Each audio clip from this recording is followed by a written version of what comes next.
morning, everyone, and happy Saturday. My name is Callie, and this is another weekend of clarinets, cats, and coffee. Today's video features a short etude from the Demnitz Scale Studies. So this is number 14, the one in C minor. So you can find this out there on the wilds of the internet, but if you are a patron or a channel member, I share this with you ahead of time before the video comes out on Saturday, and you can just go right there and find the post and download this for your own personal practice.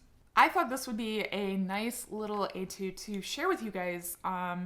One, to practice some of these tricky patterns in the key of C minor, but also to practice basic phrasing techniques. And so one of the most useful pieces of advice that I ever received in my training is to try to find musical solutions to technical problems. And so one of the major technique problems here is compressing the groups of 16th notes together and then holding the single articulated 16th notes a little bit too long, so it ends up sounding uneven. So we're just going to take the first two measures, for example, and I'm going to suggest practicing this first without any articulation at all, so slurring everything together, that first little phrase.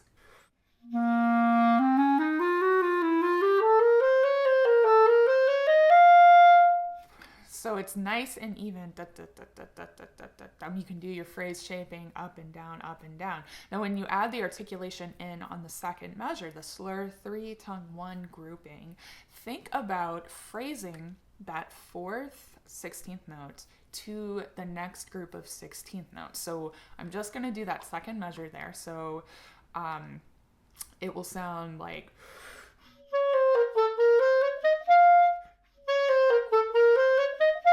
So if you think about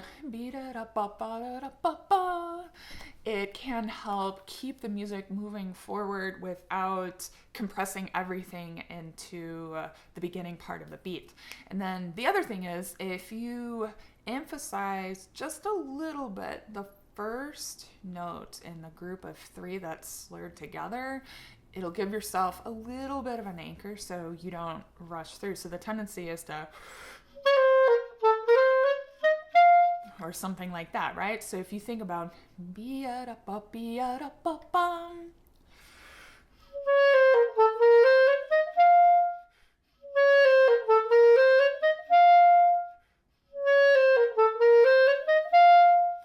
then it'll sound nice and musical and pretty and even as well. So add the articulation back in for that first phrase now.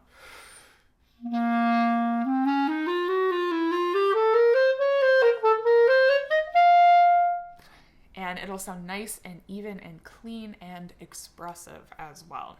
Yeah, and with this nice mix of articulation, a little bit of articulation here and there, and a lot of legato, especially in like the lower clarion register, we have the tendency as clarinet players to not use enough air when we articulate, and that can also lead to notes sounding late and then becoming compressed and uneven.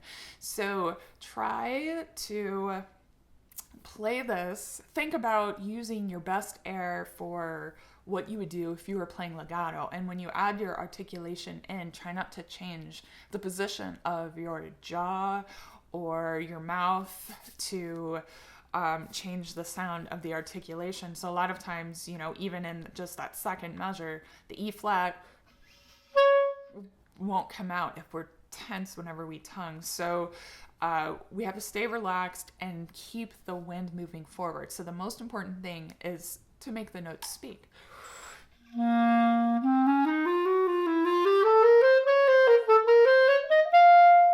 So nice and relaxed, keep the wind moving forward, and think about your musical phrases to help you get the notes to speak right away.